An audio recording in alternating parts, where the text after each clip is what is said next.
Yeah, so this is the new Highland. I have a 22 long range, and I do really like my car. That's the best car, and of course EV, the better car. But Highland is refined. If this would be the first Model 3, you would not understand what people are complaining about the old Fremont versions.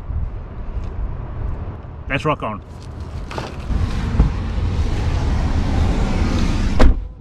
All right. So, first impressions. Park on, I just did some driving, and the ambient light is cool. That is going off then, of course, when you're stopping. Feeling like home. Nothing spectacular. Yeah, stalks are missing. Who gives a shit? It actually works really well. I mean, it's not a problem at all. Now for the non-stalk. This is the second car I drive. I drove the Plaid previously and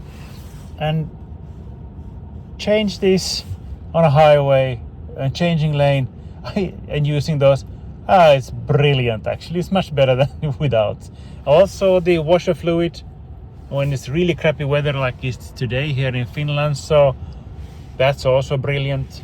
Of some reason I can't get then the autopilot on. I'll just test drive car. It's complaining something about the cameras. I do not know what that means yet, but nevertheless it works really well. And I did already a roundabout. There's always a roundabout when I leave with this car, so I would just prepare for it and probably get used to it. So if I would have Highland, of course, that is not a minor detail. Waiting for the performance version. The noise. I just drove to the Tesla store in my 22 long range. It has actually, the winter tires are a little bit with a higher profile, that's 50, and this Highland has similar sound in low speeds, like that means like 40-50 kilometers per hour, and that's like it's a little bit exactly like the same. I think some vibrations are coming through much better in the 22 than in the Highland. But then when I just drove this sort of a highway section here, so man, it doesn't matter if you're going like 50 or 90, it's more or less the same sound, and that is really cool. I think that is the major improvement on road trips and on highways, and probably on summer with a little bit bigger rims, and it's still really nice sound quality in this car. So overall, yeah, we have a back screen. I don't need it, but I think my daughter would appreciate it, but it's still a little bit awkward downwards. She's sitting in a sort of a booster seat still. So all these materials, I mean, in my 22 they're okay, no issues with this. And I think this sort of this fabric on top of the dash is really nice. And the seats are better, of course, because they're perforated and they are actually cool, so that's fine. There's some new features here that is, I mean, this is okay. This is nothing mandatory in that sense. Otherwise, it's like a really refined version of the previous one. So this is the actually a rear-wheel drive version. I haven't driven one, and it doesn't feel slow. I think I mean this acceleration that this has is more or less the same kind of power I usually use with my long range, like that daily. And of course, long range is fast. That's okay-ish fast. Still waiting for the performance version to see that. then and if the interest rates are going down and we get something from our previous car, let's see if we have a performance then before summer. So oh man, this is so expensive, all these test drives. But I mean, and the shifting through then through the back screens. Okay, that's forward. Can we get backwards? Yes, that's easy. And forwards, no problem. That's super easy. And then just use the, yes, rock on, man. And it feels, I mean, it feels a little bit, you know, a little bit wobblier, but it's not a track day. Hit it.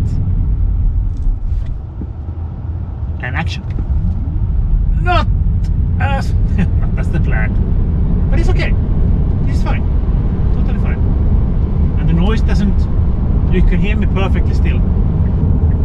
I can count with my fingers those times that I've been actually driving my car without the radio on. And usually I'm test driving something. So, okay, this is annoying. This EU stuff. This speed limiting chime. For fuck's sake. But I'm really happy that in my 22 there is none. Brilliant. This one has. And the only thing you actually have to do, I just overtake that Polestar, is actually to tap the screen. There it goes. But that you have to do every time you jump in. Or put on the drive mode or something.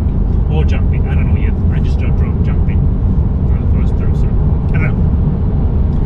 For the first, if you would buy this as the first Tesla, this is actually brilliant. But as a Tesla owner myself, I'm really happy with Tesla. So yeah, it's a really good car. Yeah. If we compare this to the competition, and with this efficiency, my test drive. Let me see. Okay, there it is actually. Consumption is 173 kilowatts. No, watt hours per kilometer. So that's winter tires with a little bit, not much speeding, but you know, I mean, it's brilliant. All these rear wheel drives, they're so efficient. Even the long range is efficient, but during the winter time is of course then it pulls in the front drive also quite often. So, but this is so simple to drive, and I think the seats are a little bit better. I think, yeah, absolutely. Buttons on the steering wheel, those are very responsive. You know exactly when you're pressing something, so that's fine. Is it worth the upgrade? Yeah, in the long run, I think, yeah. And of course, when we have then finally the performance version, then we know what that will look like.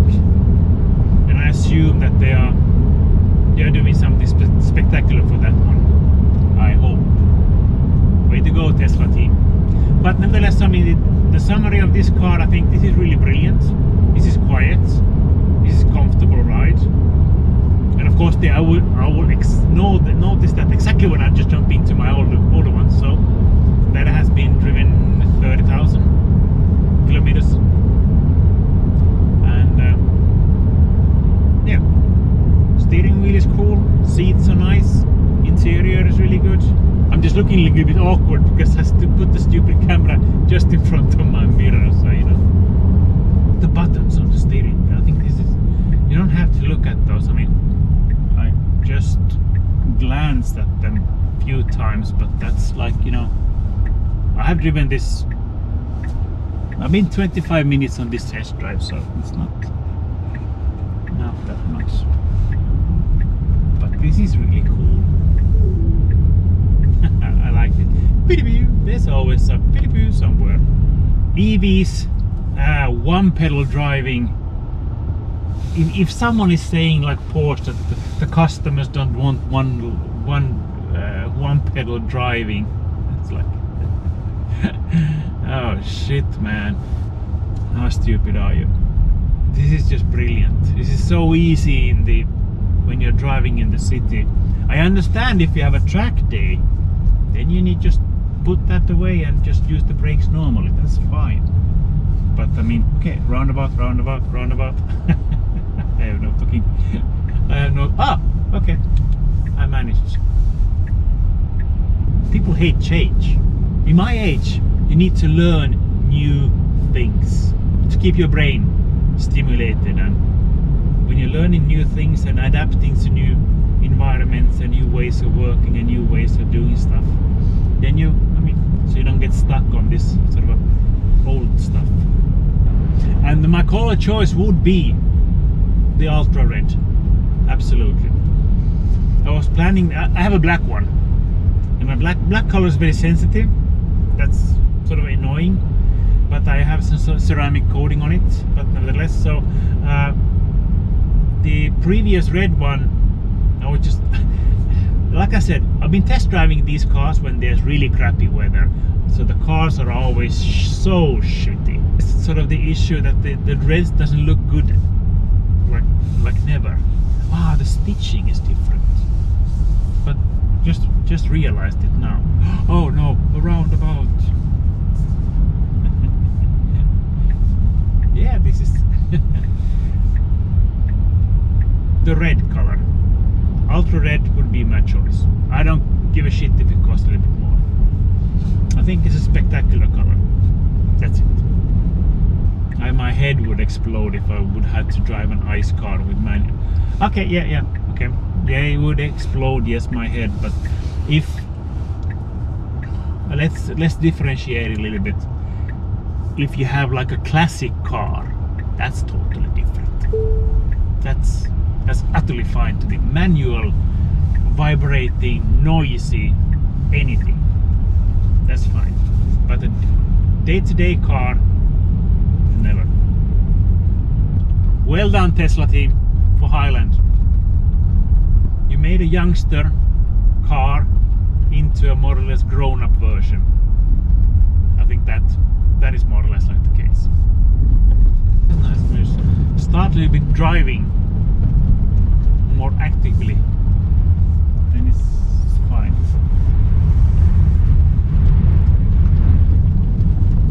I do like my long range. I'm sorry. Yeah, I like these buttons on the steering wheel. I think I will be annoyed when I go back to my 22. Where are they? Summary, yes, Highland, positive. I knew it already, but everything that everybody has says, there's no complaints. The stalks, ooh, drams, not really, come on. And you can have your, man spread. Okay, I can't really spread that much. It's a good place to sit and drive for a long time, and it's like, good Tesla quality. Sorry to say, but Shanghai knows how to build cars. Okay.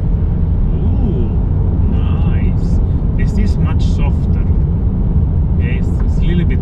Yeah, it is softer. Yeah. The 22 is such a go-kart kind of approach. This is like a normal car. Yeah. This has been a really enjoyable test drive. Let's see what the feelings are when I jump into a Black Vader. Once you drive a Tesla and you have been driving it for a few years, then any of these Teslas are so simple and easy to drive. If I were driving an ICE car now and would go back to my ICE car, that would be terrible. Okay.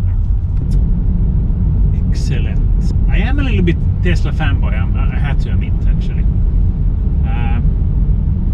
But I like the whole ecosystem, and when everything is working, I appreciate that a lot. I hate when technology is so crappy. And with Skoda and BMWs, all these apps that they had, they were just annoying. Okay, yes. Thank you for taking part of this enjoyment and brilliant. Yes. Thank you very much.